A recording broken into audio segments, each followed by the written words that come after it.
Bonjour, ici Roxane Bernette. Bienvenue à Pas sorti du bois.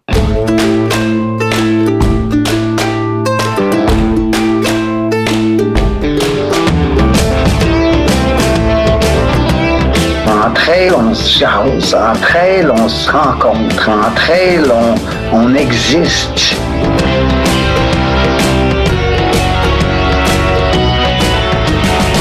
On contrôle pas toujours les situations, mais on peut toujours contrôler notre réaction à la situation.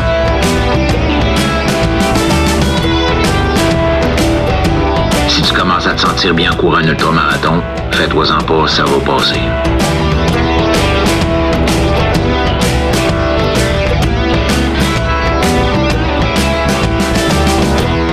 C'est la Minute NAC et je te parle encore de nouveautés. Je t'ai déjà parlé de la poudre mélange complet Recovery, ton incontournable qui contient tous les ingrédients essentiels pour une récupération optimale après l'effort. Mais là, NAC lance les poudres mélange complet Recovery en format sachet individuel. Puis c'est disponible en 3 saveurs, mangue et noix de coco, chocolat noisette et vanille chai. On termine pas toujours nos gros efforts à la maison, fait que c'est embêtant de traîner son gros sac de 600 grammes dans sa veste. NAC répond encore une fois à un besoin et crée des sachets individuels. Tu verses ça dans 500 ml d'eau, puis le tour est joué. Ça te donne 40 g de glucides, 10 g de protéines, 1800 mg de BCAA et 400 mg de sodium en route vers une recharge d'énergie, une reconstruction des muscles et une réhydratation efficace. Pour commander, rends-toi sur le nac.com, remplis ton panier et utilise le code promo Pas sorti du bois pour avoir 15% de rabais. PASSORTIDUBOIS.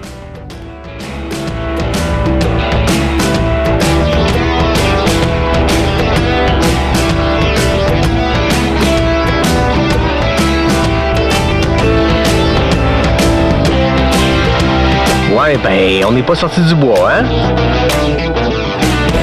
Bonjour tout le monde, bienvenue à ce 280e épisode de Pas sorti du bois. Et aujourd'hui, j'ai le plaisir d'accueillir une voix que vous avez entendue vraiment récemment au podcast, mais vraiment pas longtemps.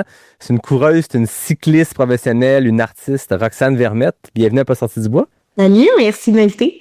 Écoute, la dernière fois qu'on s'est parlé, c'était juste après le trail de la clinique du coureur dans un contexte complètement différent. C'était plus boiteux. Quand même, non, c'est ça, j'étais un petit peu plus sale et mouillée. Et voilà, ben c'est sûr que c'était une édition, on l'a entendu dans l'épisode 277, marquée par la boîte, la pluie, tout ça, mais c'est là qu'on s'est rencontrés. Tu avais terminé première, puis c'était drôle parce que juste avant qu'on enregistre, on jasait, tu étais là avec Karel, puis là, tu sais, je sais même pas si j'ai gagné. On check l'app, t'as appris live là que tu venais de gagner la course. Ouais, c'est ça, j'étais tellement mêlée là, sur ma course, comment ça s'est déroulé, je savais pas trop où je me situais où, fait que j'étais comme, je pense que j'ai gagné, mais ils ont pas annoncé à l'arrivée, fait que là, je suis comme, peut-être que je suis deuxième, troisième, je le savais pas, fait que j'étais contente de l'apprendre à ce moment-là. Là. Et voilà, exactement. Puis, on s'était parlé, le concept, c'était 3 minutes, fait que c'était très rapide comme entrevue. Là, on est dans un mode complètement différent, format un peu plus long. Dès qu'on a terminé cette entrevue-là, je me suis dit, ça serait cool de jaser plus longuement parce que, oui, t'es coureuse, puis j'ai compris que c'est ta première saison officielle de trail cette année, mais t'as un background de ski de fond, de vélo de montagne, des sports que j'ai abordés ici et là, mais j'ai jamais eu l'occasion d'aborder notamment le vélo de montagne en profondeur, puis t'as un gros parcours là-dedans, fait que ça va être intéressant. T'es aussi artiste, je trouvais ça cool, j'avais vu ce que tu faisais, mais là, hier, je me préparais pour l'entrevue, je suis allé voir, je me suis dit, OK, c'est vraiment beau, c'est vraiment trippant, puis j'ai pas eu d'artiste d'art visuel, j'ai eu Johan Rock, Anne Genet, qui sont des auteurs, mais là, vraiment, un artiste d'art visuel, c'est la première fois au podcast. Fait que plein de premières aujourd'hui. Ça va être très, très cool. Merci d'être là. Mais merci à toi. Première question, toujours la même. Qu'est-ce que tu bois? Du jus de canneberge. J'adore. Vraiment. C'est classique. Je pourrais pas dire classique, là, mais... faut dire qu'on est en plein milieu de la journée. Fait que ça serait embêtant d'être sur la grosse IPA comme parfois d'autres épisodes. Oh! Écoute, je serais pas contre, là, c'est assez genre, mais je reviens d'une petite course, fait que je te dirais que l'IPA, ça me rend endormie plus que d'autres choses. Ouais, c'est ça. Puis c'est pas ça l'objectif aujourd'hui, donc c'est parfait. Moi, de mon côté, j'ai un café parce que je bois du café après-midi, matin, pas mal n'importe quand, mais en fait, ça me permet de plugger une belle nouveauté parce que l'année passée, on a lancé avec Café Charlevoix un café pas sorti du bois qui était une torréfaction foncée. Je l'avais expliqué au podcast. Au début, il m'envoie plein d'échantillons puis il dit, choisis là-dedans celui qui ferait le café pas sorti du bois. Puis là, je me dis, moi, j'aime ça comme super méga corsé. Je le prends en presse française pour qu'il goûte le plus fort possible. Puis je me disais, ça peut pas être ça. Faut choisir de quoi d'un peu plus mainstream. Puis là, j'en essayais plein. Puis je me dis, ouais, mais je les aime, mais je les aime. Tu sais, c'est pas mon café idéal. Puis je me dis, un café pas sorti du bois, je suis tout seul dans cette aventure-là. Pourquoi ne pas le faire? Fait que c'était un trait corsé, mais on m'a dit qu'il passait bien. Fait que. Mais écoute, je vais l'essayer parce que moi, une autre de mes vies, c'est je suis barista. Fait que oui, je suis assez fan de café. Fait que m'a même mettre ça dans ma liste de cafés à essayer. Excellent. Puis là, en fait, on vient de ressortir une deuxième, c'est pas une deuxième édition parce que c'est le même café, mais Café Charlevoix a changé son branding. Café Charlevoix a changé son image. Donc, on sort une deuxième édition de ce café-là. Puis, il est disponible dès maintenant avec un nouveau sac, nouveau visuel sur le site de Café Charlevoix qui est cafécharlevoix.ca. Voilà, je le lis juste pour être sûr de dire la bonne chose. Mais là, la grosse différence avec l'année passée, c'est que non seulement on le lance puis il est disponible pour commande partout au Québec, au Canada, mais il y a un code promo, il y a un rabais de 20%. Donc, j'upstage ton intro d'épisode, Roxane, pour plugger ça, mais je me dis, t'es une barista, tu vas comprendre. Non, c'est ça, je comprends absolument. Écoute, mon café, il était le prix il y a 30 minutes, là, fait que... C'est excellent. Fait que le code promo, c'est le même que vous êtes habitués, les gens qui écoutent, que sur NAC ou les autres. Donc, c'est pas sorti du bois. En un mot, PASSORTIDBOIS. 20% de rabais sur le café pas sorti du bois de Café Charlevoix. Merci à Jérôme, à Antoine, alias Slim Tony, qui lui aussi a une vie parallèle d'artiste. C'est un gars que j'ai connu au FEC quand je travaillais là-bas, qui fait du hip-hop, qui maintenant travaille pour Café Charlevoix. Donc, tout est dans tout. Quelle vie! Les contacts se font comme ça. Donc, Slim Tony et Jérôme, je les remercie, la gang de Café Charlevoix. Puis, je te dis, cheers! Jus de canneberge et café. Ouais, c'est ça. Et voilà, donc la plug est faite. On peut maintenant se concentrer sur ton parcours, ton histoire, parce que je pense qu'on pourrait partir dans plein de directions, puis c'est ce qui va être intéressant aujourd'hui. Mais je le disais, le trail, oui, c'est récent, t'en as fait dans les dernières années, mais le vélo a été ton sport longtemps. Parle-nous de ces débuts-là en sport. Je disais dans un article, vélo de montagne, ça a commencé à l'âge de 4 ans. Ben, pas mal. Dans le fond, mes deux parents sont vraiment fans de plein air. Ils ont une boutique de plein air quand j'étais toute petite. Fait que j'ai vraiment grandi là-dedans. Puis j'habite au Mont-Saint-Anne. Fait que c'est comme naturel quand t'habites au Mont-Saint-Anne. T'es à même pas 50 mètres des sentiers. Fait que tu grandis là-dedans puis ça va de soi, là. C'est même pas une question. C'est ton terrain de jeu. Fait que c'est ça, j'ai fait vraiment beaucoup de ski de fond quand j'étais jeune. Encore là, j'habite au Mont-Saint-Anne, fait que c'était d'une évidence. Puis de vélo de montagne, mon père a été aussi athlète professionnel, donc j'ai un peu suivi ses traces. Puis j'ai évolué dans le club régional au Mont-Saint-Anne. Puis de fil en aiguille, ben j'ai comme gravi les échelons. Puis moi c'était vraiment entraînement, c'était ça que j'aimais le plus, là, puis les compétitions, fait que ça grandit de même le rêve, puis c'est sûr que j'avais le rêve des Olympiques, tout ça, fait que ça s'est fait, j'ai fait tranquillement mon choix là, du ski de fond au vélo, puis je me suis vraiment concentrée là-dedans là, pendant 10-15 années. Là. Fait que t'as pu faire les deux sports à un niveau compétitif en parallèle pendant un certain temps? Oui, c'est ça. Fait que dans le fond, jusqu'à mes 18 ans à peu près, j'ai fait les deux sports. Fait que je pense qu'à 18 ans, justement, l'année où j'ai fait ma décision, j'étais championne canadienne dans les deux sports. Puis là, il fallait que je prenne une décision. Fait que là, j'étais comme, OK, bon, c'est pas que je suis vraiment meilleure dans un. Fait que là, comment que je prends ma décision? Fait que là, ça a été vraiment comme une liste de pour et contre, là, de qu'est-ce que je veux, qu'est-ce qui m'attire plus. Puis à ce moment-là, ben, je me voyais vraiment plus avoir une carrière en vélo de montagne. Fait que j'avais pris cette décision-là, puis j'y trouvais plus de plaisir à m'entraîner seule en vélo de montagne. Fait que j'étais comme, bon, ben, peu importe ce qui arrive, je sais que je vais avoir du plaisir au quotidien, je le crois plus, en faisant du vélo de montagne. Fait que c'est ça qui m'a enligné vers ce sport-là. Mais je pense que pendant un temps, c'est deux sports qui se combinent bien, on s'entend, là, un l'été, un puis pas les aptitudes de l'un nourrissent l'autre, mais je suppose que quand tu as un niveau de championnat canadien, de Coupe du Monde, de vouloir se professionnaliser, je suppose que c'est deux sports qu'il faut que dans la basse saison, donc en ski de fond, quand tu es rendu à l'été, faut pas que tu sois en train de faire du mountain bike, faut que tu sois en train de travailler du spécifique. Là. C'est ça, puis dans le fond, tu sais, pendant longtemps, j'ai combiné les deux vraiment à niveau égal, équivalent, là. Tu sais, l'hiver, je faisais vraiment du ski de fond, puis l'été, j'ai changé au vélo de montagne. Jusqu'après, à mes 18 ans, justement. Mais là, à ce moment-là, dans le fond, je pouvais pas avoir un carding dans les deux sports. Fait que c'était surtout ça qui a motivé ma décision. Mais même après ces décisions-là, tu sais, j'ai continué l'hiver à faire du ski de fond toute ma carrière, là. Toute ma carrière, c'était mon entraînement. Moi, l'hiver, c'était vraiment beaucoup de ski de fond, même la course à pied un peu, du gym. Puis, tu sais, je faisais du vélo à l'intérieur, évidemment, pour comme tout ce qui était plus spécifique, mais sinon, la majorité de mon volume se faisait en ski de fond. Puis pour moi, c'était important parce que j'aimais vraiment ça, avoir cette coupure-là. Tu sais, je trouve on a la chance d'habiter dans un endroit qui a les 4 saisons, puis je voulais en profiter. Tu sais, je voulais pas juste m'enfermer chez nous. C'est sûr que, tu sais, l'hiver, je partais souvent là, pour aller en Espagne, en Californie, faire des camps de vélo de route ou, tu sais, même en Colombie-Britannique, faire plus du vélo de montagne. Parce que le spécifique en vélo de montagne, c'est quand même pas négligeable, là. Fait que j'avais pas le choix jusqu'à un certain point. C'est sûr que pas le choix d'aller en Espagne, je veux dire, c'est quand même un privilège. mais c'est ça, tu sais, j'ai vraiment aimé garder les deux. Puis pour moi, c'était vraiment important d'être multisport, là, puis pas juste de vivre que d'un, puis de tunnel vision, vélo de montagne, et je ne mange que ça, là. Genre, j'ai tout le temps aimé faire de tout, là. Puis habitant Mont-Saint-Anne, c'était difficile de faire que du vélo, là. C'est clair, puis on s'entend que le ski de fond, même quand c'est pas dans une optique de compétition, mais ça reste, mon impression, le meilleur sport pour faire des gains cardiovasculaires sans impact.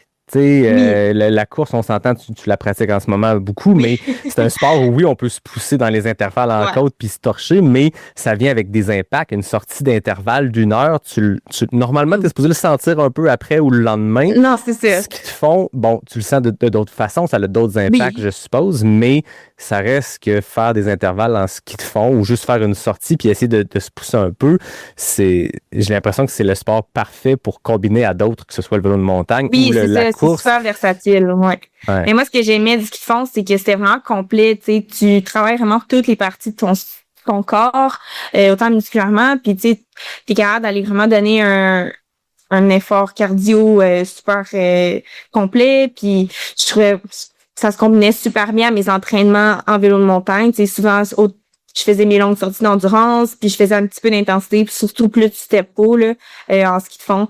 Puis j'avais comme un gros bassin social aussi en ski de fond, fait que ça me permettait de voir mes amis en faisant du sport parce qu'ils ne voulaient pas faire du Swift à l'intérieur. Je voyais moins de monde. Il y avait moyen, là, mais c'était un petit peu plus solitaire. Puis quand il fut un temps où je faisais comme des 3 heures sur Zwift, 4 heures. C'était longtemps, là. Fait que je voulais vraiment trouver un autre moyen de m'amuser, là. Je comprends. Puis le vélo de montagne, comme je le dis en introduction, c'est la première fois qu'on l'aborde vraiment au podcast en profondeur avec quelqu'un qui passe à travers les différentes étapes. Puis bon, après 280 épisodes, on a parlé de différentes étapes pour des gens qui aspirent à performer en trail. C'est assez simple dans le sens où il y a une voie puis c'est de faire des courses puis de les gagner, mais parle-moi du monde du vélo de montagne pour un animateur néophyte et certainement des auditeurs néophytes. J'ai fait en masse de mountain bike dans ma vie pour le plaisir, mais je me suis jamais intéressé à tous les circuits de Coupe du Monde et tout ça. Tu sais, je le suis quand c'est des grandes compétitions, quand c'était la Coupe du Monde au Mont-Saint-Anne, j'y allais, mais vraiment de suivre les étapes et pour une athlète du Mont-Saint-Anne d'aspirer aux Jeux olympiques, c'est quoi l'étape entre en faire au Mont-Saint-Anne puis être rendu aux Olympiques? Ouais. Écoute, c'est sûr, ça a vraiment évolué avec les années. Là. Le sport a beaucoup changé juste entre quand j'ai pris ma décision versus la fin de ma carrière. Notre sport a énormément changé, énormément évolué. Ça reste que, je te dirais, ce qui est classique, que je veux pas, c'est du sport du format régional au provincial, au national et puis international. Je te dirais que la grande différence à la course à pied, c'est qu'en course à pied, il y a comme plusieurs circuits, mettons, là. Il y a plusieurs tranches d'événements. En vélo, il y a un circuit international. Il y a quelques autres petits événements là, puis c'est vraiment plus une structure privée.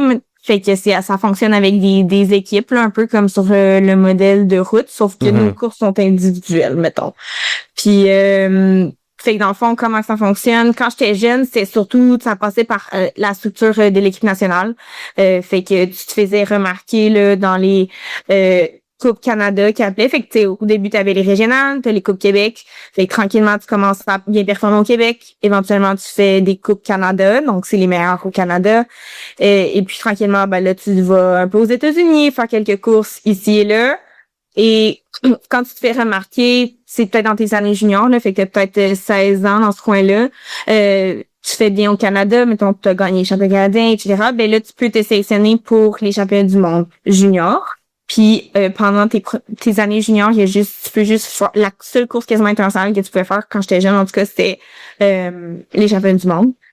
Fait que ça, je les ai fait. Et puis après ça, quand t'étais U23, il y a les Coupes du monde qui commencent. Et puis là, ben justement, si tu t'es fait remarquer au championnat du monde junior, ben là, éventuellement, avec l'équipe nationale, tu peux aller faire les Coupes du monde U23. Fait que ça, j'ai comme joué là-dedans. Mais nous, dans mon cas, il y a eu la pandémie quand j'étais U23. Fait que j'ai comme pas tant vécu mes années U23, là. Puis après ça, ben c'est ça, notre sport a beaucoup changé. On n'avait plus l'équipe nationale. Fait que maintenant, comment que ça fonctionne, c'est vraiment par des équipes privées. Fait que c'est par des points. Fait que en faisant des Coupes Canada, ou maintenant il y a un nouveau circuit qui s'appelle les Coupes continentales. Fait que c'est comme les meilleurs au continent. Tu peux aller chercher un certain nombre de points qui te donnent accès aux Coupes du monde. Fait que c'est stratégique là, c'est d'essayer d'aller chercher tes points justement avec des Coupes Canada, il y a des hors catégorie qui appellent. Fait que il y a comme des comment dire il y a C1, C2, C3, HC, Coupe du monde, puis ça, c'est tous des rangs de points différents. Fait que ce qui est C3, ça vaut moins de points, C2, ça vaut un petit peu plus de points, C1, ça vaut... fait que selon ta position à ces types de courses-là, ben là, t'accumules des points. Puis quand t'as un certain nombre de points, ben là, t'as accès aux Coupes du monde. Puis là, ben on ne représente plus Canada, point, tu représentes une équipe privée. Puis je te dirais qu'au Canada, il y en a 2 qui sont sur des équipes privées. C'est vraiment difficile. 2, je sais pas si c'est le nombre exact, là, mais il y en a vraiment, vraiment pas beaucoup. Là. C'est dans les dernières années, au Canada, c'est très, très, très difficile d'accéder aux Coupes du monde. Par manque de budget. Ouais, c'est ça. C'est ça. Et puis vraiment pas par manque de talent, parce que le Canada est très très présent quand il est là. Donc c'est ça c'est un petit peu qui est dommage, mais bon. Et c'est ça. Mais on le voit quand même un peu en trail. Je peux faire un parallèle là, c'est que on a énormément d'athlètes de trail qui auraient le talent d'être dans les grosses équipes, puis d'avoir accès à des salaires annuels et tout. Quand on parle de professionnalisation du trail qui se précise, mais pour les marques, le Canada est peu intéressant dans le sens que c'est très étendu, c'est beaucoup de kilomètres où il y a du monde un peu partout, mais pas beaucoup de densité, pas beaucoup de running shops si on compare aux États-Unis où justement il y a une masse de gens, donc les budgets nord-américains, on s'entend, ils s'en vont aux États-Unis, donc les budgets d'équipe sont proportionnels aux investissements en marketing et blablabla, donc je pense qu'un athlète à talent égal a plus de chances d'obtenir un contrat intéressant de professionnel en trail aux États-Unis, puis c'est juste une question d'argent, malheureusement. C'est exactement le même principe en vélo. Puis un autre enjeu que nous qui était considéré aussi, c'était par exemple une équipe en Europe. La majorité des équipes sont en Europe. Eux, ils payent pour l'athlète. Mettons qu'ils ont à payer pour des billets. Payer d'un billet de Canada Europe coûte beaucoup plus cher que genre France, Espagne, par exemple. Fait qu'il y a ça aussi à considérer à talent égal, le choix aller parfois à ça. Puis après ça, rajoute que c'est un peu le même monde pour la course à pied, là, mais nous, tu sais, le vélo, c'était de quoi qui était encore plus omniprésent. Tu sais, c'est les sponsors, ça compétitionnait après ça contre des bike influencers qui ne faisaient pas de compétition, mais tu sais, c'est un peu ça partout dans tous les sports. Là. Mais fait que là, après ça, il y a cet enjeu-là. Fait que ça a tout le temps été un peu le nerf de la guerre, là, comment arriver en Europe, comment aller compétitionner là. Puis là, ben les meilleurs au monde, ce qu'ils font en ce moment, la majorité, c'est qu'ils déménagent en Europe. Puis c'était ça comme le next step que j'aurais pu prendre, mais moi, c'était quelque chose qui m'appelait beaucoup moins, là. Fait que c'est ça. Puis ta discipline exacte en vélo de montagne, on a une variation de distance du sub-ultra jusqu'au très, très long. Comment ça fonctionne dans la compétition, le type d'événement que tu faisais? Ouais, dans le fond, moi, c'est du vélo de montagne cross-country. Fait que c'est ce qui est présent aux Olympiques. Là. Fait que quand on voit du vélo de montagne, c'est vraiment cross-country, XCO, cross-country olympique. En vélo de montagne, il y a plein d'autres épreuves. Là. Il y a la descente. Qu'est-ce qu'il y a d'autre? J'ai comme un bug. Enduro. Mais moi, c'était vraiment le cross-country. Pour ceux qui savent pas, le cross-country, c'est vraiment ça monte et ça descend. Puis on est chronométré sur toutes ces sections-là. C'est une course qui est entre 1 heure et demie. Quand que j'ai commencé, c'était vraiment plus autour d'1 heure et demie. Maintenant, c'est de plus en plus autour de 1 heure. Fait que c'est 1 heure où tu fais peut-être 6-7 tours d'un parcours. Je te dirais à peu près 5 kilomètres, mais ça varie vraiment. Puis c'est à peu près 1000 mètres de dénivelé par course en Coupe du Monde. Puis c'est un parcours qui est technique, fait que t'as des features, t'as des drops, t'as des doubles sauts, t'as de la racine, de moins en moins, mais théoriquement c'est ça. Ça dépend des parcours. Là, si on parle, mettons, du parcours de la Coupe du Monde au Mont-Saint-Anne, qu'on avait la chance d'avoir, c'est un parcours qui était très technique, donc qui montait beaucoup. Mais qui avait aussi des beaux passages techniques là, en descendant. Là. Fait on avait des beaux rock garden. Fait qu'on avait beaucoup des passages avec des roches très naturelles. C'était vraiment un parcours qui était énormément apprécié par les coureurs. Là. Le Mont-Saint-Anne, je pense que nous, on le connaît pour le trail, qui en ce moment devient une genre de mecque du trail avec le QMT et le défi des couleurs qui accueille à peu près toutes les compétitions internationales. C'est ça. Mais en vélo de montagne, le Mont-Saint-Anne, c'est à l'échelle nationale, internationale, c'est reconnu. Là. Ah oui, puis le Mont-Saint-Anne, c'est là que les Coupes du Monde ont débuté avec Gestev. Mon père a fait ses premières Coupes du Monde dans les années 90 au Mont-Saint-Anne. Je pense qu'ils fêtaient leur 30e l'année dernière. Donc, ça fait longtemps, puis année après année, à chaque fois il y a l'événement, tout le monde, c'est unanime, tous les coureurs, c'est leur endroit préféré par la foule québécoise qui est juste incroyable, pour de vrai. 70 000 personnes qui visitent l'événement. Oui, au-delà du nombre de personnes, c'est l'ambiance. Les Québécois, j'en ai vécu quand même plusieurs foules à travers le monde, puis les Québécois savent festoyer sans que ça devienne dégueu, mettons. Fait que c'est vraiment une ambiance qui est le fun, puis ils sont là pour les coureurs, j'ai jamais eu autant mal aux oreilles.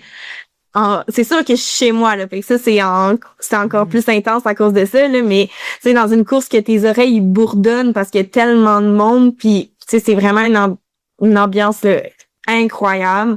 Puis, l'événement, il est pas juste la course, là. Il y avait les parties le soir, puis, c'était fou, là. C'était vraiment apprécié de tout le monde. Fait que c'est ça, c'est vraiment reconnu. Puis, la qualité des parcours aussi était reconnue. C'était pas juste l'ambiance, l'événement, tout ce qu'il avait réussi à construire autour, c'était vraiment le parcours en soi qui était mythique. Il y avait des passes que année après année le monde en reparlait, puis il était comme cette passe là, puis c'était tous les parcours étaient comparables à celui du Mont-Saint-Anne là, tu faisais mais il est moins le fun que le Mont-Saint-Anne. C'est comme à peu près tout le temps des trucs comme ça qui revenaient là, fait que c'était vraiment chouette là.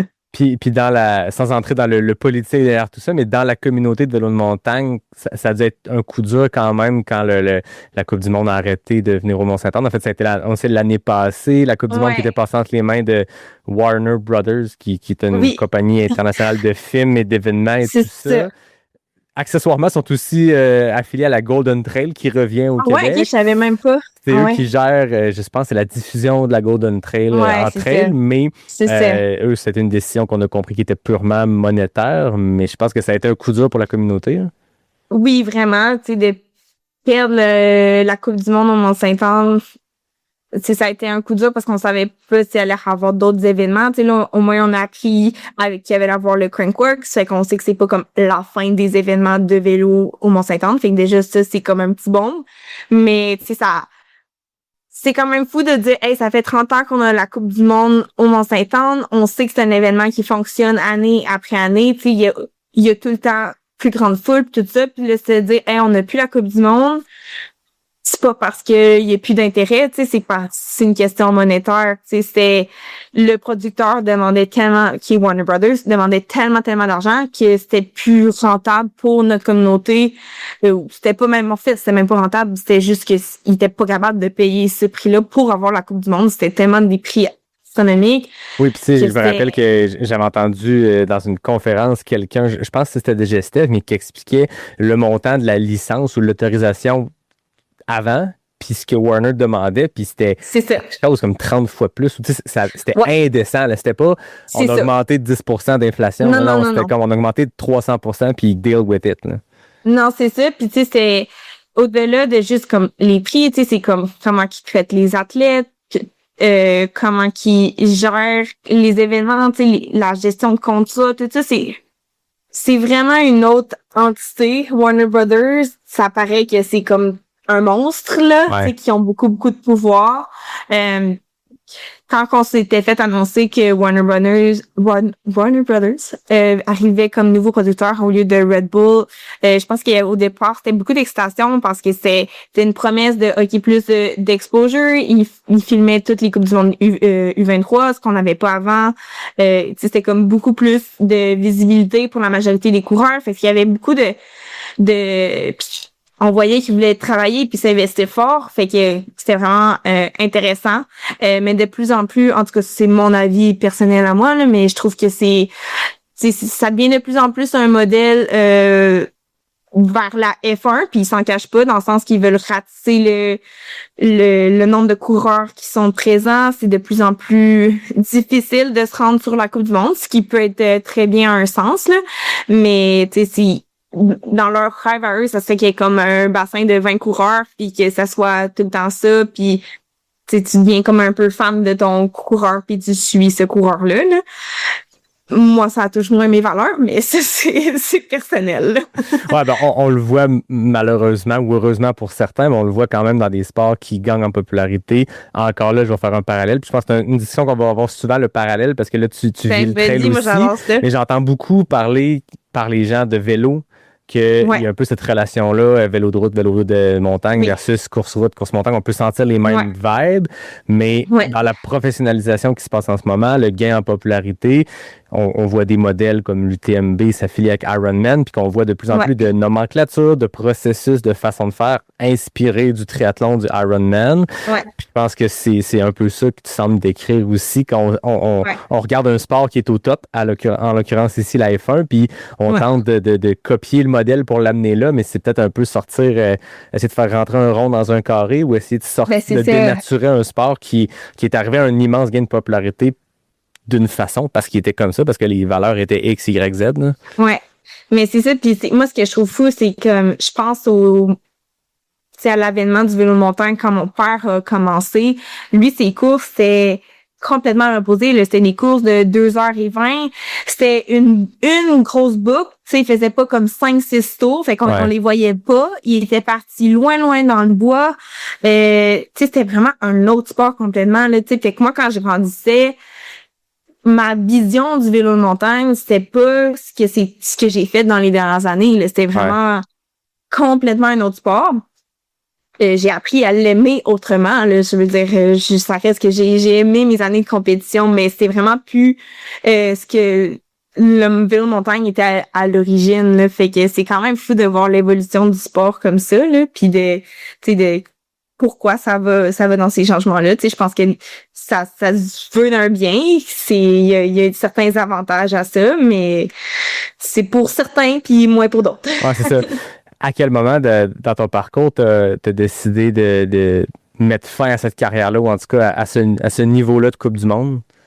Ben, c'est vraiment très, très récent. En fait, ça date, ma décision officielle, c'était vraiment à l'automne dernier. Puis, écoute, ça a quand même été une décision assez difficile, là. J'étais vraiment pas convaincue que c'était ça le move à faire. Dans le sens que j'avais une de mes meilleures saisons à vie, ça allait super bien. J'ai vraiment fait des bons résultats. Je me démarquais au niveau continental. Par exemple, j'ai eu beaucoup de malchance en Coupe du Monde. Là. J'ai perdu tout mon équipement, ma valise. Elle a comme été perdue en avion. Fait que la moitié de ma saison, j'avais plus de vêtements, plus de souliers, plus de casque, et comme tout fallu que je me rééquipe. Ça a été beaucoup d'énergie mentale. Puis justement avec Warner Brothers, je me sentais peut-être moins à ma place sur la Coupe du Monde. C'était un des facteurs, là. Il y avait d'autres facteurs. Puis on dirait que je sentais juste que j'avais vécu ce que j'avais à vivre en vélo de montagne. J'adorais mon sport, puis m'entraîner, mais j'avais moins de plaisir dans la course. C'est pas que j'aimais plus ça pantoute, mais j'étais comme, je fais tout ce travail-là pourquoi finalement? Mm-hmm. Fait que c'est un peu ça la question que j'avais. Puis c'est ça, fait que j'ai comme à la fin de ma saison, puis j'étais comme, je pense que j'ai envie de vivre d'autres choses. J'ai envie de m'entraîner fort puis de me sentir en forme encore, mais la trail, ça faisait longtemps que ça m'attirait, vraiment longtemps. Puis tu sais, j'en faisais un peu en entraînement et tout, mais j'étais comme, j'ai envie de de voir un peu plus ce que je vaux là-dedans.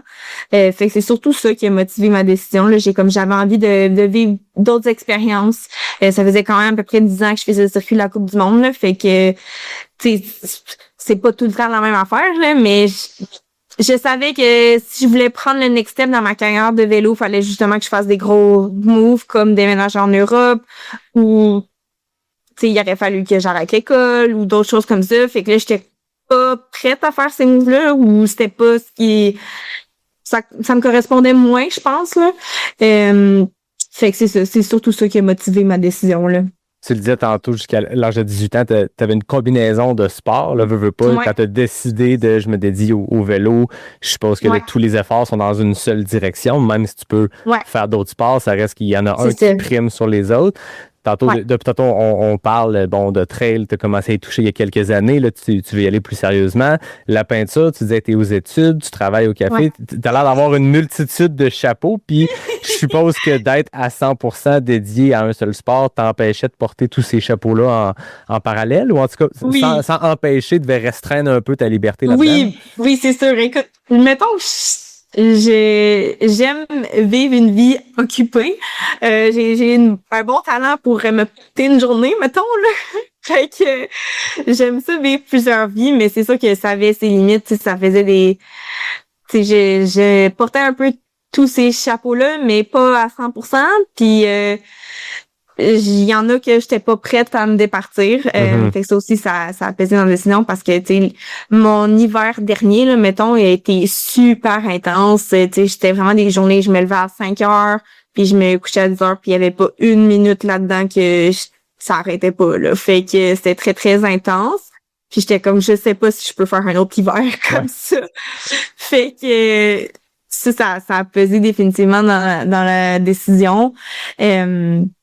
Puis c'est de la trail, ça m'attirait vraiment. Puis comme le vélo montagne, c'est un sport qui prend beaucoup d'heures. Puis c'est ce que j'aimais vraiment beaucoup, mais c'est beaucoup d'heures d'entraînement, c'est beaucoup de volume.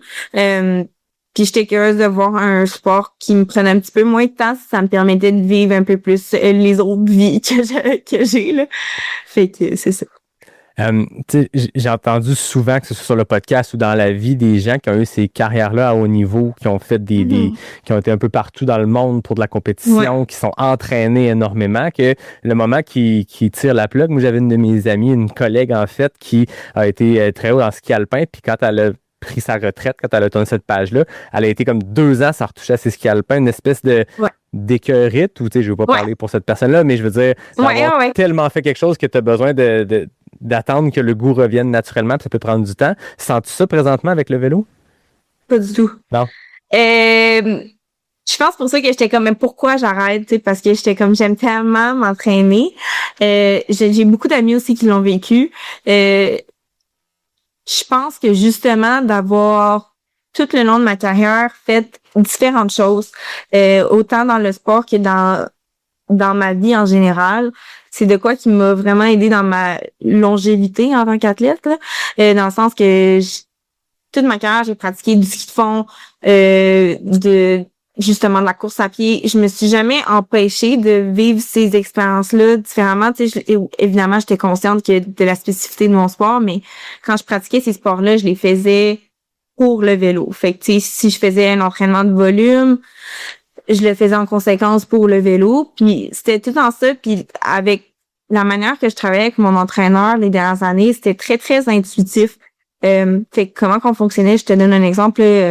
Mettons que j'avais une semaine de volume. Il me donnait une semaine de, je sais pas, de 20-25 heures. J'avais des entraînements clés dans ma semaine, tu sais, d'intervalle. Mais tout ce qui était volume, aérobie, je le plaçais comme je voulais dans ma semaine. Fait que si je me réveillais telle journée, j'évaluais comment je me sentais sur une échelle de 1 à 10, puis j'étais comme, OK, ben aujourd'hui, est-ce que je fais des intervalles ou est-ce que je fais du volume? Ou est-ce que je prends une journée off? Ou est-ce que je fais juste une petite spin? J'évaluais ça, fait que c'était très intuitif. J'étais comme, hey, aujourd'hui, j'ai une amie qui m'écrit puis elle veut qu'on aille courir. Ben, dans ma semaine, je peux faire ma journée d'aérobie aujourd'hui, de volume, tu sais.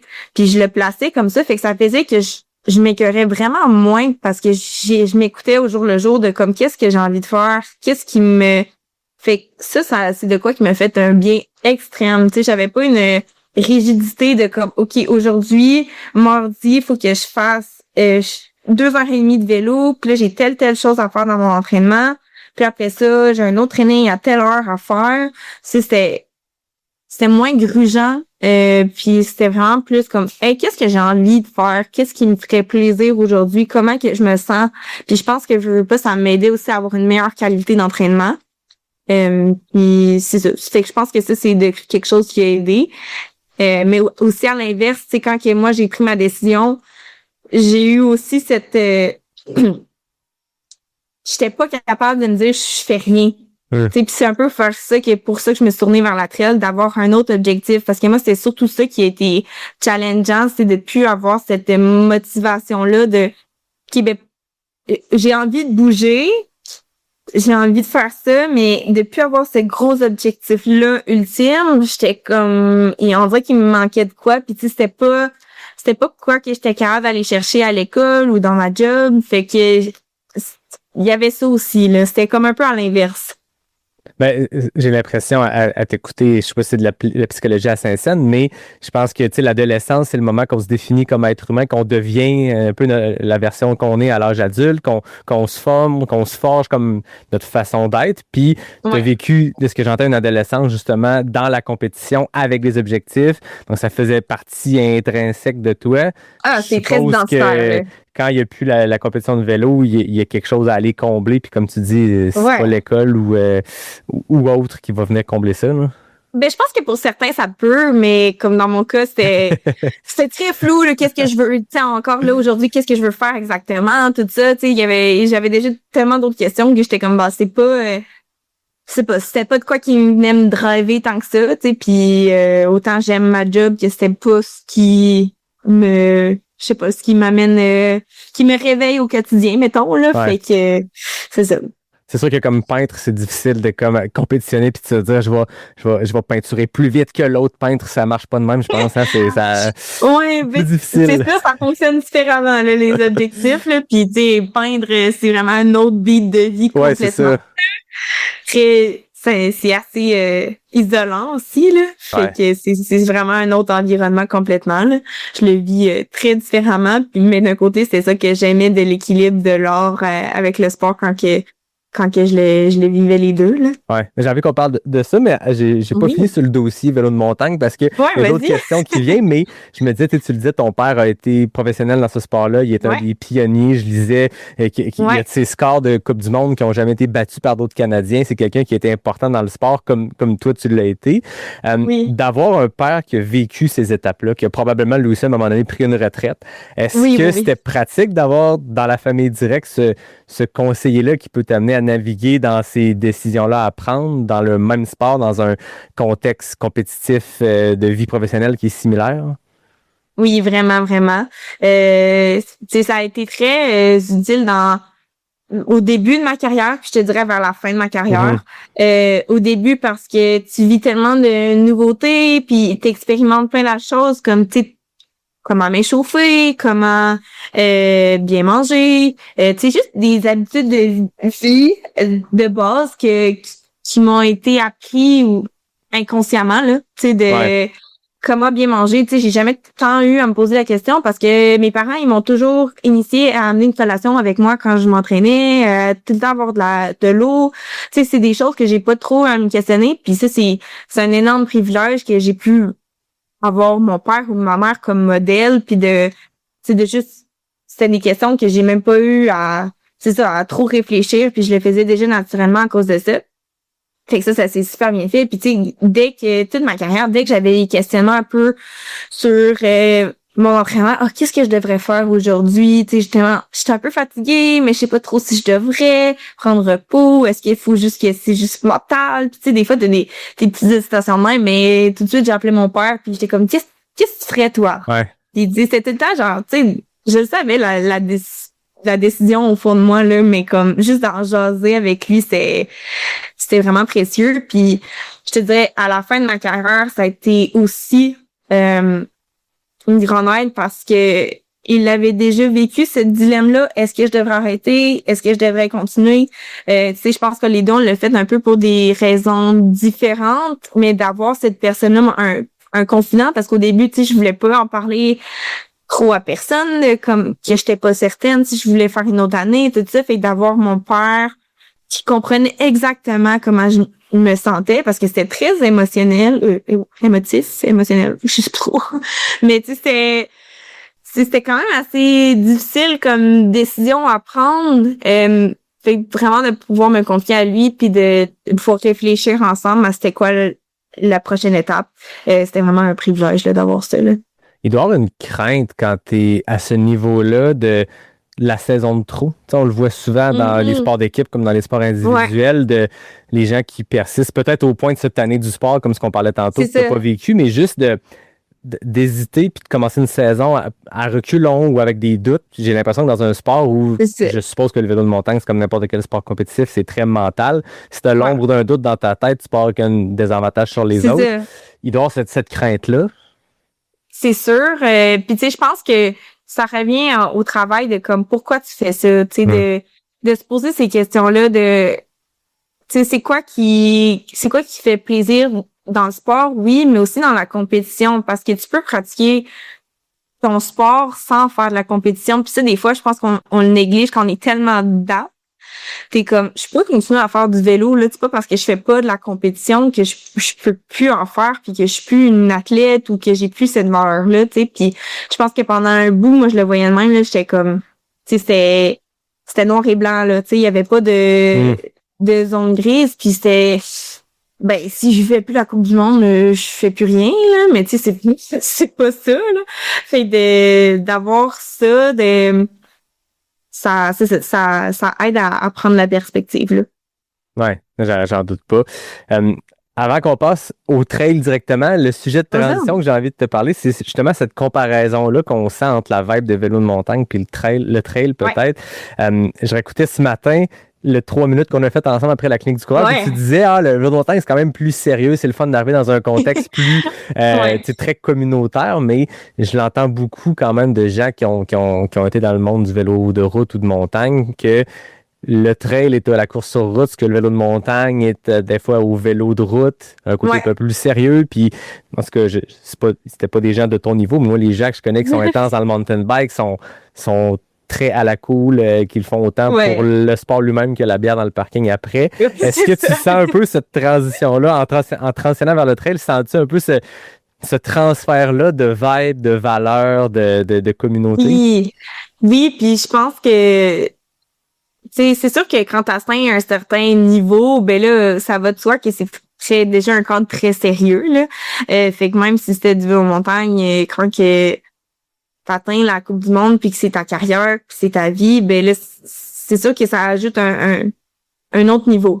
Mais ce que j'aime de la course à pied, c'est que même si t'atteins un certain niveau, ça reste un sport qui est ultra accessible. Puis je pense que c'est beaucoup ça qui parle. Tu sais, je veux pas en vélo de montagne, autant que je trouve que c'est un sport fabuleux puis qu'il y a moyen que ça soit accessible. S'acheter un vélo, c'est pas donné à tout le monde. Puis c'est quand même à considérer, alors qu'une paire de chaussures, c'est pas compliqué à trouver, là. Puis c'est ça que j'aime de la course à pied, puis je trouve que ça paraît dans les événements de course, justement, puis c'est accessible, puis le monde sont là pour tellement différentes raisons. Mais tu sais, c'est pas parce que moi je suis là pour performer que ma course vaut plus, tu sais, puis par exemple, à l'événement on peut le trail du coureur, ben mes parents ils ont fait de la course aussi. Les deux étaient présents, puis ils ont fait le 20 kilos, mais tu sais, on avait tellement des objectifs opposés, mais à la fin de la journée, on était tous aussi contents de nos performances. Tu sais, ma mère, elle me dit, pour moi, c'est comme Noël, tu sais. Puis genre, c'est ça, je trouve ça le fun, qu'on peut se partager un événement. On le fait tellement pas avec le même background, mais pour des différentes raisons, mais à la fin de la journée, on se rassemble puis on est comme, hey, moi, j'ai fait telle affaire, on se compte nos courses, notre journée, puis tu sais, on a le même sentiment, puis ça, je trouve ça vraiment magnifique. Puis en vélo de montagne, c'est quoi qui est un peu moins présent. Puis je pense que c'est entre autres parce que c'est un petit peu moins accessible comme sport. Là. Puis je pense que c'est une particularité, le trail, que tout le monde prend la même ligne de départ. Tu sais, on va parler tantôt du QMT. Cette année, au QMT, il y a la Golden Trail. Il y a 100 coureurs qui sont les meilleurs au monde, qui vont arriver avec des équipes, un background d'entraînement, de volume, de tout ce que tu veux. Puis tu as des amateurs qui prennent la même ligne de départ, qui ont accès aux mêmes dossards, aux mêmes courses, aux mêmes ravitaux. Ouais. Puis c'est le même sur tous les événements trail. Ouais. Puis, comme tu le disais tantôt, je trouve ça intéressant. Tout le monde a la même valeur. Oui. Le premier comme le dernier, puis c'est ce que les événements font très bien aussi, c'est de célébrer autant le premier que le dernier. Tu sais, la personne qui a gagné la course, la seule différence, c'est qu'elle a une petite banderole la seconde qu'elle traverse, puis dans ton cas, tu l'as même pas eu.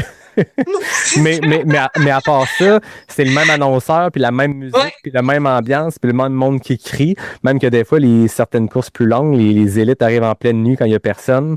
Puis c'est les gens du mid-pack puis du back of the pack qui ont le plus d'ambiance à leur arrivée. Mais je pense que c'est une valeur forte qu'il ne faut pas qu'ils se perdent. Puis on sent tranquillement que ça pourrait se perdre à certains égards, qu'il y a un élitisme, mais je pense que ça fait partie de l'identité. Puis les gens à l'avant du pack qui gagnent l'UTMB puis la Western States le diraient, puis on les entend le dire sur des podcasts, que c'est ça qui est beau, c'est que tout le monde, à la fin de la journée, a vécu le même tour du Mont-Blanc ou le même traversée de tel parc national à des vitesses différentes, mais c'est la seule différence. Hein. Ben c'est ça, tu sais, puis je pense que c'est un peu le danger de la professionnalisation de tous les sports. Tu sais, c'est un peu le nerf de la guerre, tu sais, ça revient tout le temps un peu au même, mais je pense que ça reste qu'avec la course à pied, la chance qu'il y a, c'est qu'il y a tellement un grand bassin de coureurs que ça va être plus difficile à perdre cette essence-là. Là.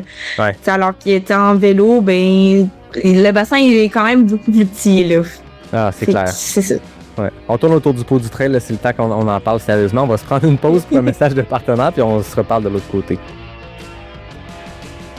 Aujourd'hui, mon invité, c'est une athlète multisport. Fait que pour une fois, je vais prendre une petite pause de vous parler exclusivement de trail et des milliers de chaussures disponibles chez Altitude Sport.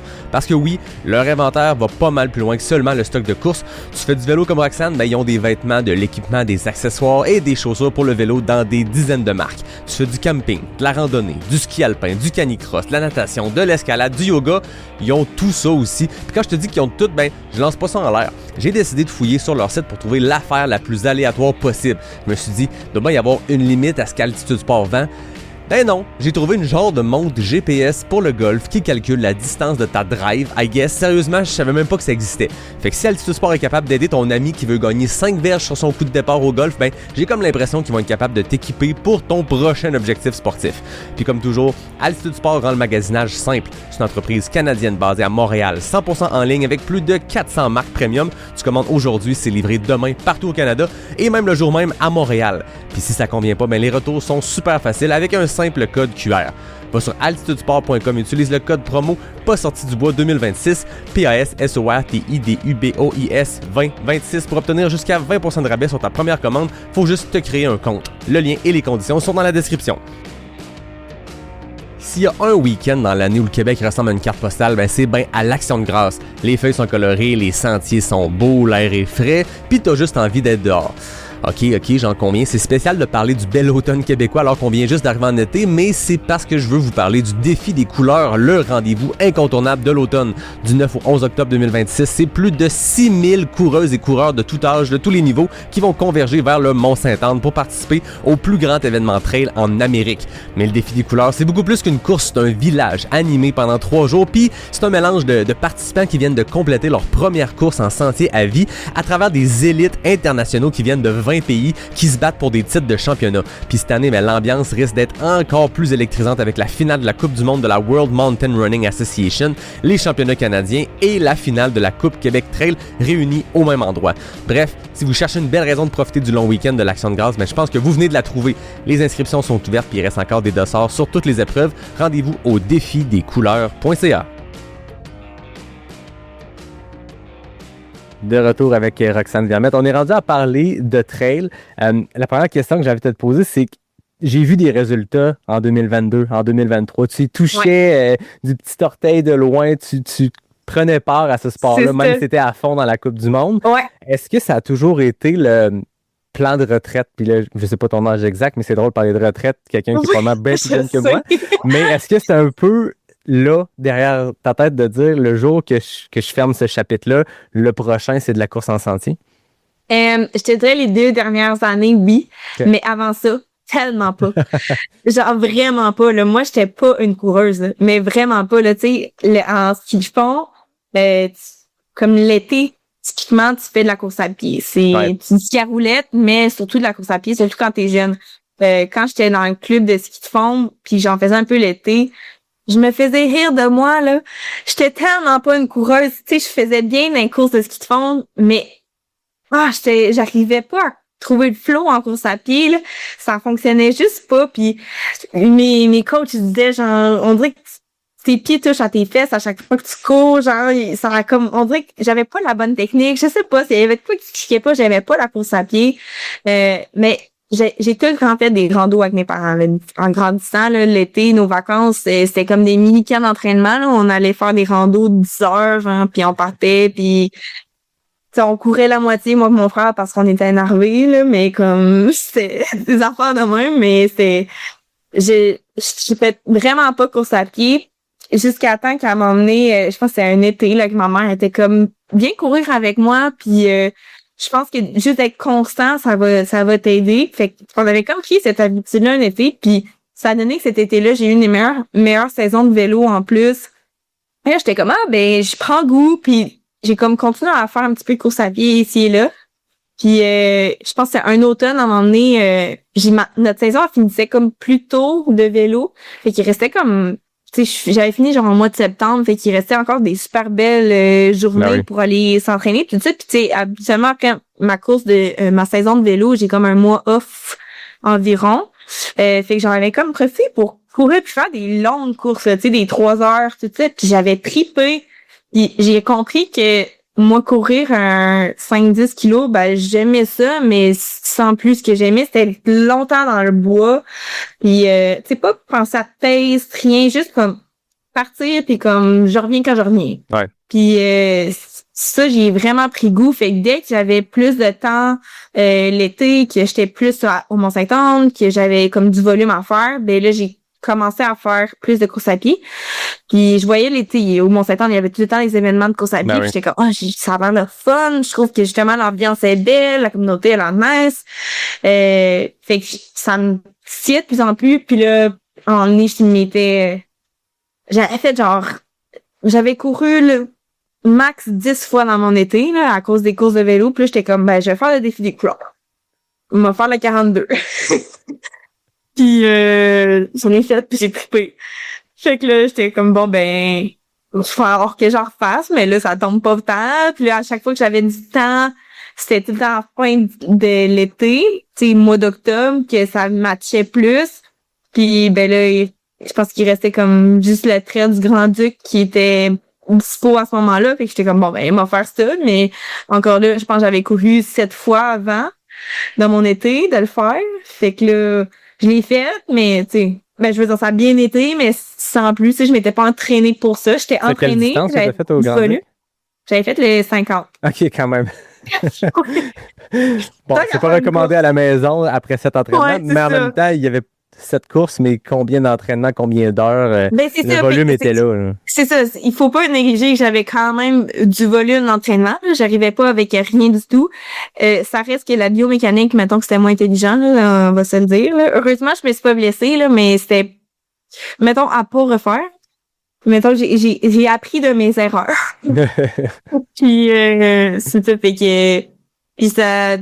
Après ça, les autres années, j'ai juste vraiment fait par moi-même des longues courses. J'ai comme moins matché dans mon horaire. C'était tout le temps assez complexe de trouver du temps pour ça. Mais le QMT, ça fait des années que j'ai envie de le faire. Puis à chaque fois, c'est comme en juillet. Puis comme c'est le gros pic de ma saison. J'ai déjà un Canadien qui arrive. Ça matchait 0, là.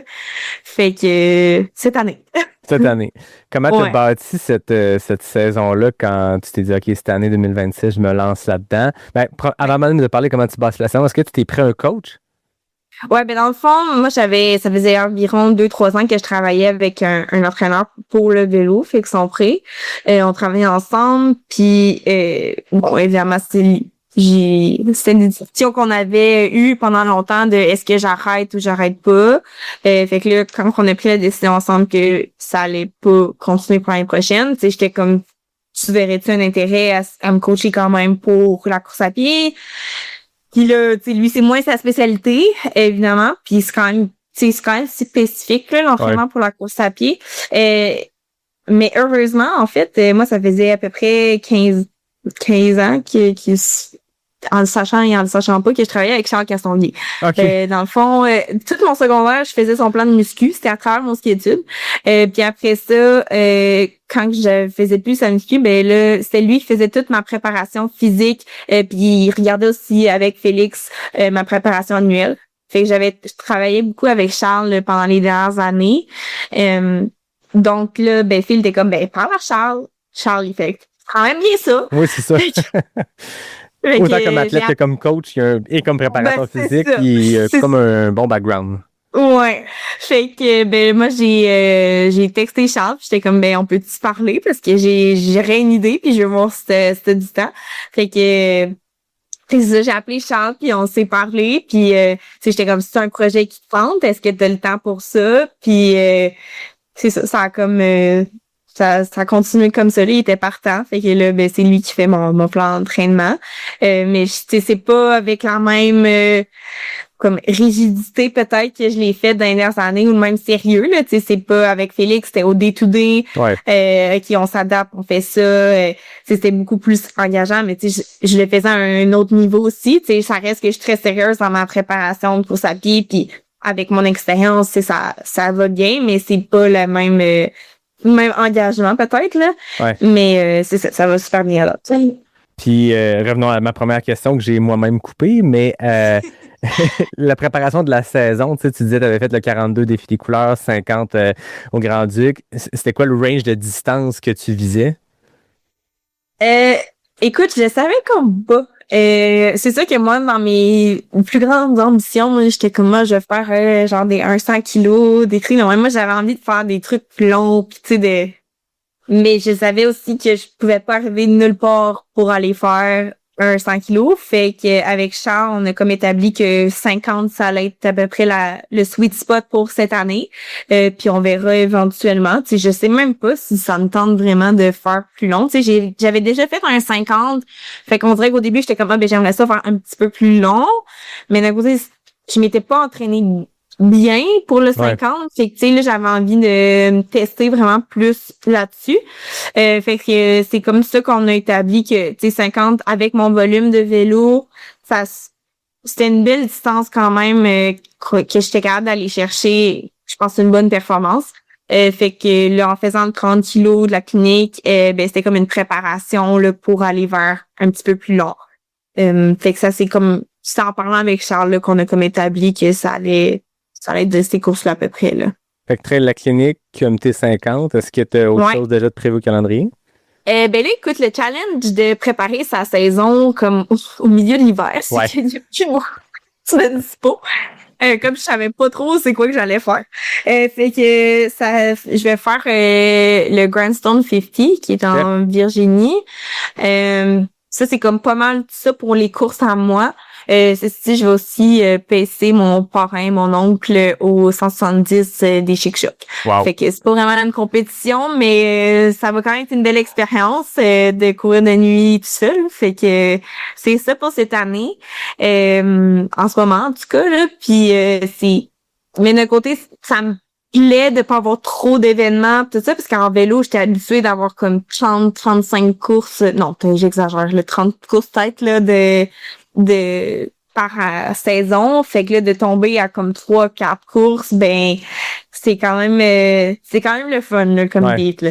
Ben, je suppose qu'après autant d'années, justement, avoir un horaire l'été qui est cordé avec les courses, une trentaine d'événements, comme tu dis, entre elles, même si tu faisais du très, très court, du sub-ultra, Rémi Leroux et ces gens-là qui font ces courtes distances-là ne font pas 30 événements dans une année. Fait que ça doit être le fun d'avoir de l'air entre les événements puis le temps de récupérer, parce que je suppose que pour en faire 30 dans une année, la récupération est plus courte que de récupérer d'un 50 QMT. Oui, c'est sûr. La récupération est plus courte. Tu sais, c'est des semaines de 2-3 courses.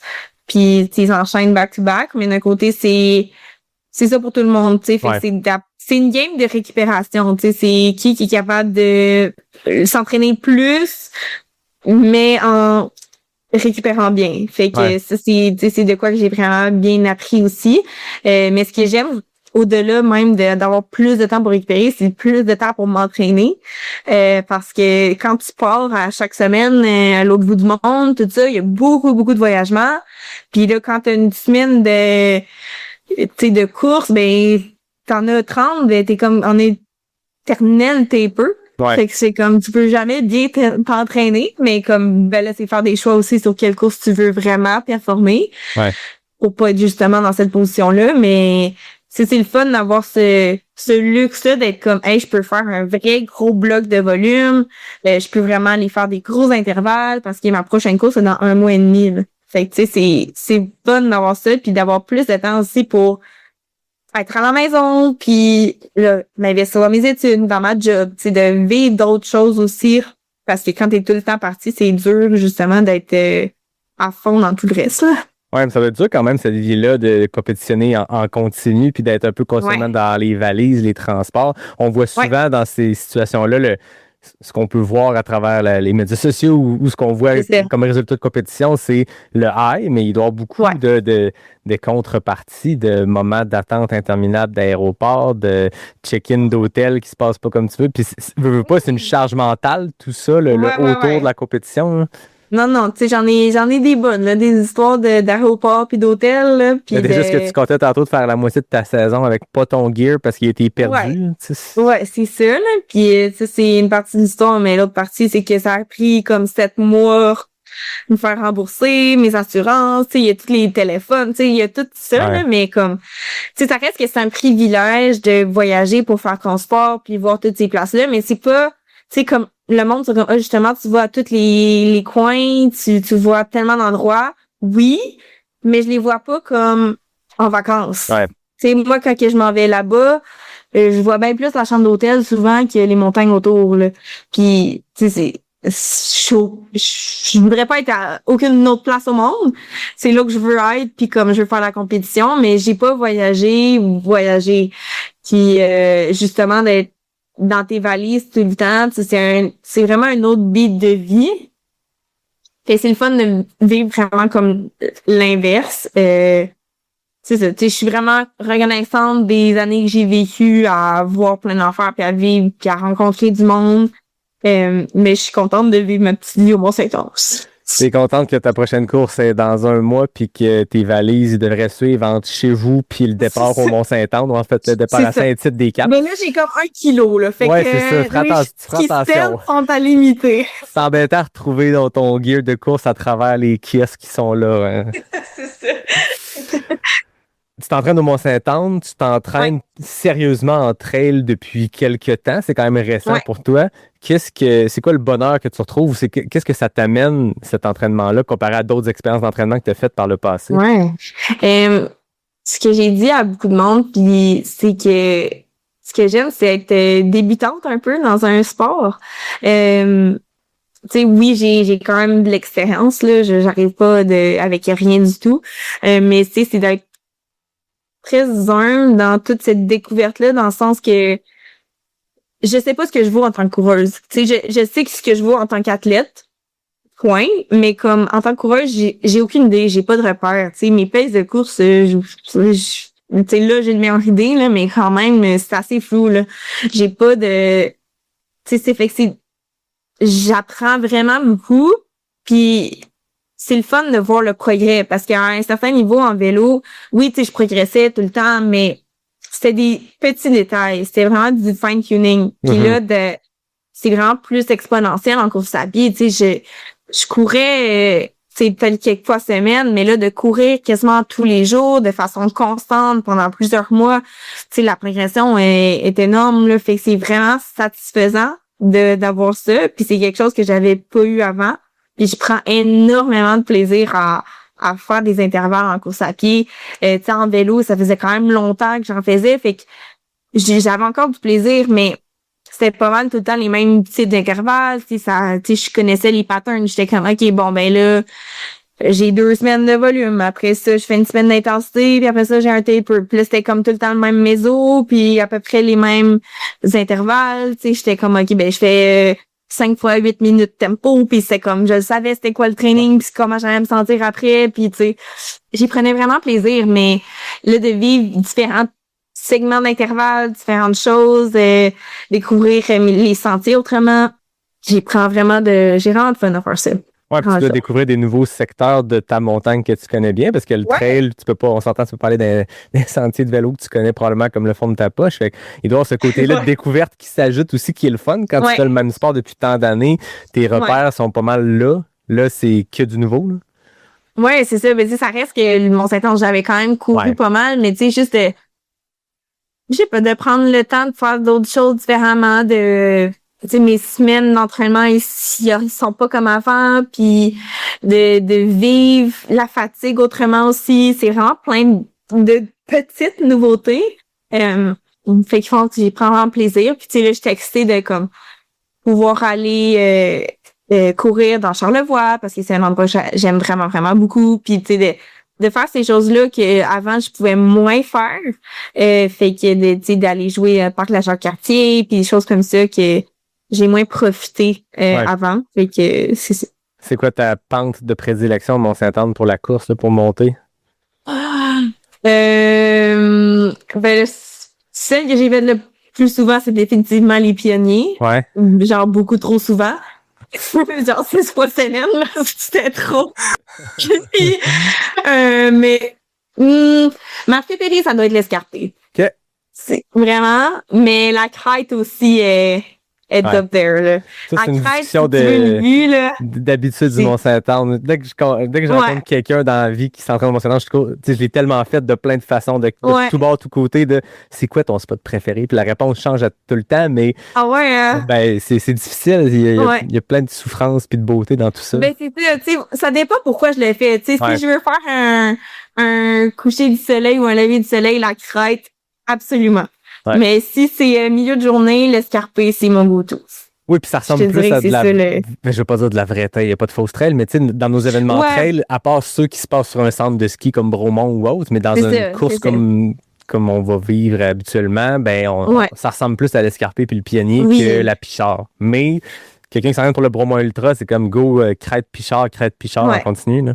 Mais si tu me demandes comme quelle piste j'aime descendre, la Pichard, c'est du bonbon, là. Tu parlais de Charles tantôt, je me rappelle 2 semaines avant notre Bromont Ultra 160, il y a plusieurs années, on est allés s'entraîner là ensemble. Puis c'est Charles, on s'entraîne ensemble, mais on n'est pas à la même vitesse, Charles et moi. Puis Charles, dans la Pichard, pogne genre du 2,30, des pics à 2,30 du kilo. C'est fou, c'est impressionnant. Je peux te confirmer que je ne descends pas aussi vite. Je sais pas si c'est recommandé par les médecins ou même par Charles lui-même, tu sais. Tout un jour, là, mais là, en ce moment, c'est vraiment loin de là. Oui, c'est ça, non, mais c'est quelque chose de Pichard. Ça rentre dans les cuisses quand même un peu. Ouais, là, c'est ça qu'elle fait. Après, là, quand t'es descendu, t'es comme, OK. Juste quand tu retombes les zones un peu moins, il y a comme l'espèce de pitch dans le tournant qui est hyper... Juste quand tu retombes dans quelque chose qu'il faut que tu fasses un effort pour courir, là, tu sais, que tes muscles recommencent à être activés, t'es comme, ouf! J'aurais pas dû aller aussi fort. J'ai mal aux genoux, là, faut que je repars. Exact, c'est là que c'est payant, c'est là que c'est payant. Ouais. J'ai voulu qu'on parle de peinture parce que ça fait partie de toi. C'est un des multiples chapeaux dont on parlait tantôt. Tu l'as dit, tu l'as mentionné rapidement tantôt, ça doit clasher avec cette vie-là autour du monde, de compétition, de rencontres, de vitesse un peu partout, d'être un peu partout et nulle part en même temps. Là, ça doit être quelque chose qui te grande, c'est ce que tu disais tantôt? Ouais, ben écoute, c'est vraiment quelque chose que j'aime vraiment beaucoup joindre la créativité dans ma vie, puis de jumeler ça à un peu tout ce que je fais, tu sais, le monde qui me connaît savent que je prends 10 000 et une photos dans la vie, là. Fait comme quand on va en voyage, en sortie, whatever, je suis tout le temps en train de prendre des photos, puis je prends vraiment plaisir justement après une sortie, de dessiner, d'écrire, puis d'être créative, point. Fait que quand j'étais plus jeune, écoute, je cherchais un peu une idée de comment financer ma saison, puis tout ça, puis j'ai tout le temps joué un peu avec l'art, justement, le dessin, la peinture, puis ça donnait que cet été-là, ma tante était déménagée à Kuujjuaq. Puis elle donnait des cours de peinture dans sa région, puis en partant à Kuujjuaq, elle m'a tout donné son stock de peinture. Fait vraiment le rêve d'une petite fille créative, là. Alors, j'avais comme un magasin d'art chez nous, là, tout d'un coup, là. Fait que là, je me suis mis à expérimenter. Puis tranquillement, ben j'ai trouvé mon style. Puis là, j'étais comme bon ben je vais les mettre en vente, là. Tu sais, fait que j'avais eu une opportunité comme d'aller à un événement à Mont-Saint-Anne, puis d'afficher mes toiles. Puis tu sais, tranquillement, ben le monde se parle, puis ben j'ai trouvé des petites opportunités ici et là, puis ça a comme grossi de même, évolué de même, puis c'était vraiment de quoi que je trouvais plaisant de m'entraîner, puis après ça de me retrouver par moi-même, puis de m'asseoir devant un tableau, puis de comme bon ben ok, comment que je peux lui donner vie. Fait que ça m'amenait vraiment une satisfaction quand le tableau était réalisé, puis de voir comme toutes les couleurs, ça. Puis souvent, ce que j'aime beaucoup peindre, pour ceux qui savent pas, c'est vraiment le mouvement. Fait que souvent beaucoup des sports, là, fait que la course à pied, le vélo, le ski. Fait que comme de vraiment joindre mes deux passions, comme qui est l'art et le sport, ben c'était comme un beau match, là. Ouais. C'est un style vraiment distinctif. On le voit, on le remarque quand c'est une toile, tu sais, c'est des couleurs punchées. Puis je veux dire, c'est dur à t'écrire. Peut-être que tu peux l'expliquer aux gens, mais tu peux leur dire d'aller voir. Bien. C'est pas les couleurs des choses. Voir, en fond, ma page Facebook, Roxane Vermette. Voilà, exact. Non, mais c'est ça, c'est punché de couleurs. Puis c'est ce que tu connais, c'est le sport, c'est ce que tu pratiques. Ouais, c'est ça. Puis, tu sais, moi, je suis assez perfectionniste dans la vie, là, puis je pense que c'est beaucoup d'athlètes peuvent se retrouver là-dedans, là, tu sais, assez bon ben j'ai un plan puis il faut que je l'exécute comme ça, puis quand on regarde mon style de peinture, c'est vraiment à l'opposé.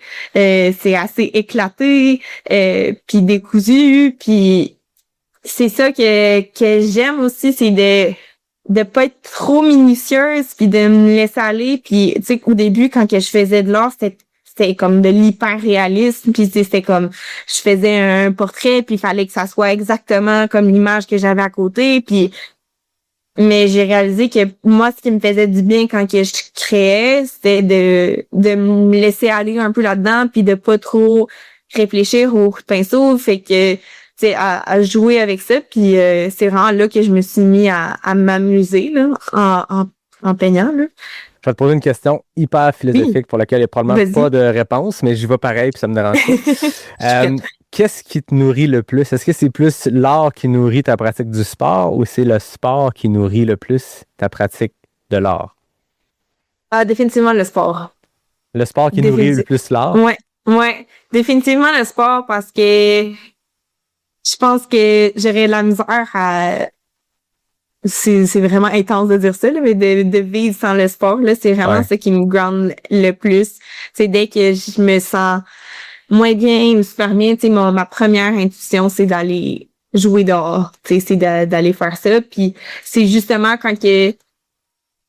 C'est les moments où je faisais des longues sorties, des longues randos que là, je devenais plus créative. Mm-hmm. C'est ces moments-là que je me retrouve plus par moi-même, dans ma tête, puis comme que j'ai des idées, puis que je suis loin de mon téléphone, que je me mets vraiment plus à réfléchir. Qu'est-ce que j'ai envie de faire? Qu'est-ce qui m'appelle? Je regarde les couleurs autour de moi, tu sais, c'est aussi simple que ça, là, tu sais, d'être sur le top d'une montagne, puis genre, de voir un arbre, puis je suis comme, oh, j'aime cette couleur, là. Tu sais, j'ai l'air un peu crazy, là, mais... Ben non, mais en même temps, ça doit te nourrir, justement, de cette façon-là. Ben, c'est ça, tu sais, puis je pense que c'est vraiment ça. Là, évidemment, tu sais, ça fait un peu un cercle, là, tu sais, de... Je veux pas quand je vois tout le temps des images de sport en peignant, ben là, ça me craint pour aller me sortir le lendemain puis aller faire du sport, là. Fait que tu sais, c'est un peu une roue. Mais je dirais que c'est surtout le sport qui est plus fondamental pour moi. Mettons une journée, tu disais tu as tendance à pacter tes journées, mais mettons qu'une journée, t'as rien puis tu peux choisir. Qu'est-ce que tu préfères faire dans l'ordre? Est-ce que c'est de commencer relax avec la peinture puis d'aller faire du sport ou le contraire? Au contraire. Ouais. Moi, je me lève puis tu je suis quand même lève tôt dans la vie, là. Je me fais que ça gosse un peu mes amis, parce que je fais tout le temps m'entraîner très tôt, là. Mais ça, je m'entraîne, puis après ça, je vais peindre ou je vais étudier, ou c'est là que on dirait que j'ai besoin de me libérer un peu la tête, puis après ça, là, je peux m'asseoir puis comme pas trop réfléchir, parce qu'on dirait sinon, je vais m'asseoir, mais je vais tout le temps être dans l'urgence de, OK, il faut que j'aille m'entraîner, faut que je fasse ça. Alors que quand mon entraînement est fait, je suis comme en paix, puis je suis comme, bon, mais là, j'ai tout le temps du monde pour faire le reste, puis ça me donne beaucoup plus de légèreté de pouvoir m'asseoir dans le tableau sans limite de temps, parce que, tu sais, si j'ai juste 1 heure, puis là, faut que je peigne, puis faut que je sois ou tu sais, ça fonctionnera pas. Ouais, c'est Il y a ça. rien qui va sortir, là. Ouais, je sais pas si ça te fait ça, mais tu sais, moi, quand je fais mon sport le plus tôt possible ou avant de faire des activités plus cérébrales, que ce soit le travail ou peu importe, je suis bien plus groundé puis concentré. Ben, c'est ça. Une fois qu'on dirait que l'énergie est partie, parce que sinon, ma blonde arrive de moi, là, je veux dire, j'ai la jambe qui shake, puis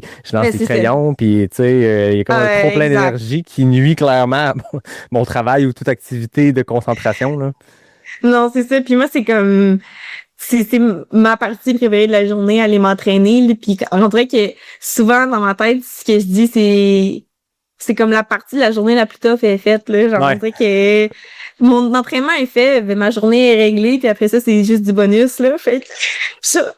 Après ça, faire mon cours à l'école ou mon chiffre au travail, c'est comme tout est mollo, là, ça se fait bien, là. Le pire est fait. On l'a pas dit, mais t'étudies en quoi? Tu dis que tu parles beaucoup de l'école, de tes études? Ouais, ben là, ça, c'est un parcours du multieux, mettons, là, mais là, j'ai fini un bac en sciences du langage. OK. Fait que ça m'a pris 6 ans à temps partiel là, pour arriver à cette ligne d'arrivée, mais là, en fait, en ce moment, je fais comme un peu un recul en arrière parce que je retourne au cégep. Finir mon sciences de la nature que n'avais jamais fini. J'ai un deck en sciences humaines avec maths, mais j'avais jamais pu faire mon deck en sciences nat parce que j'étais tout le temps partie en Europe. Fait que tous les cours de lab, de chimie, de c'est quoi, bio, tout ça, je pouvais pas les faire parce que c'était compliqué à distance. Puis à ce moment-là, je faisais mon cégep à distance. Donc je retourne pour faire cet été, là, en ce moment, pour finir les 4 cours qui me manquent. Et puis, j'aimerais ça appliquer en nutrition. Fait que c'est comme faire un autre bac. Fait que j'ai fini les études pour en continuer. C'est que j'ai encore un long parcours devant moi. Je comprends. Ben, c'est super intéressant. C'est beau ce côté-là très multifacette, multipassion. Ouais. Je pense que tout le monde est très multifacette. On a plein d'activités, mais je me sens passionné de toutes ces affaires-là. C'est beau. C'est vraiment quelque chose qui me définit beaucoup. Je suis très passionnée dans la vie. Quand je fais quelque chose, j'aime vraiment ça. Par exemple, c'est ça. J'aime tellement tout que c'est un autre défi de justement comme j'étais passionnée de linguistique, de langue, tout ça, puis finalement je suis comme je sais pas si c'est ça que je veux faire. Fait que là je retourne, mais je pense que la nutrition c'est quand même quelque chose qui me correspond énormément. Là, je suis fan de bouffe là. C'est comme un sujet que je ne peux tout le temps parler. Fait que c'est ça, fait que je pense que c'est ça qui m'habite plus au fond, mais vraiment passionné, c'est définitivement un des premiers termes que je dis quand que je me décris, là.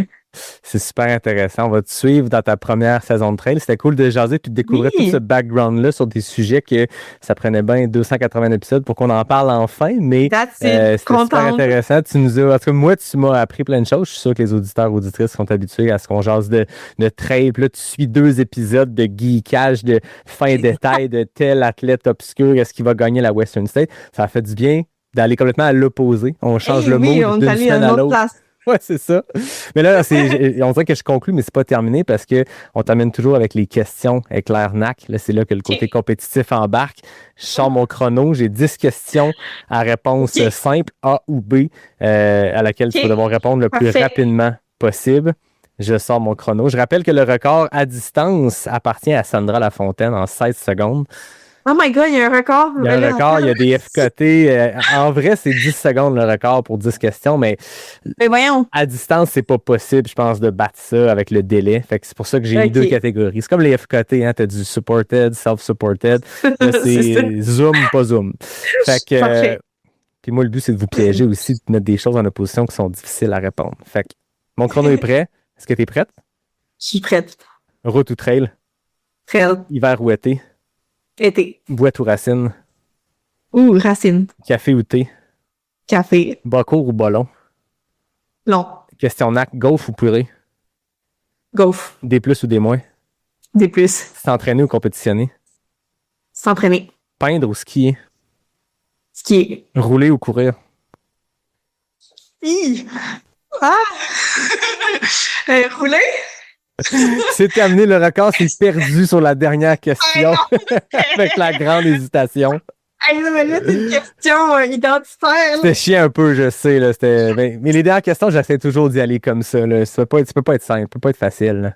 Je me suis trahi moi-même. Là. Mais j'aime, tu as pris le temps de répondre aux questions quand même. Des fois, dans une quête de record, les gens font juste répondre la première fois qui vient en tête, mais on sentait que tu... Non, faut quand même que je donne des bonnes réponses. Je suis compétitive, mais je veux performer aussi. C'est ça, exact. T'es studieuse. Ben là, café ou thé, c'était facile. Bon, avec les discussions qu'on avait eues... Je bois du thé, mais travaillant dans un café, je peux te dire que c'est dur de répondre le contraire. Là. Ouais. La question boîte ou racine, avec tes 2 courses de la saison, c'est bon parce que là, tu as vécu la boîte, puis là, tu t'en vas vivre les racines au comité. Ben, c'est ça aussi, j'ai hésité parce que je suis très fan de boîte aussi, mais je t'avouerais que pour moi, l'idéal, c'est un combo des 2. Ouais, c'est ça. Ce que tu avais au trail de la clinique du coureur. Ben, exactement. Pour moi, c'était que du bonheur. Merci beaucoup, Roxane. C'était vraiment super intéressant comme discussion, comme jasette. Oui, merci à toi. Merci de m'avoir vu. On va surveiller ta première saison de trail, ce qui s'en vient pour toi. Puis on incite les gens à les suivre sur les médias sociaux, suivre ta page d'artiste, suivre ta page d'athlète. Puis moi, je termine comme d'habitude en remerciant les partenaires du podcast. Donc, merci à David Hébert pour le design graphique, Fred Desroches pour le thème musical, NAC qui est le partenaire principal, Noctem, Mox quand c'est plus festif comme breuvage. Mais là, j'aime tellement le café que je qualifierais ça aussi de festif. Puis je rappelle que le Café Charlevoix de Pas-Sorti-du-Bois est disponible partout. Est-ce que tu as terminé ton jus de canneberge? Non, même pas. Non, c'est ça, je t'ai fait trop parler. T'as pas eu de pause pour t'hydrater. Non, mais je suis pas bonne sur l'hydratation. Faut que je travaille. L'important, c'est d'être bon en trail, moins sur les podcasts. Fait que... Merci beaucoup, Roxane. Puis à tout le monde, je vous dis à très bientôt pour le prochain épisode de Pas sorti du bois, le podcast 100% trail.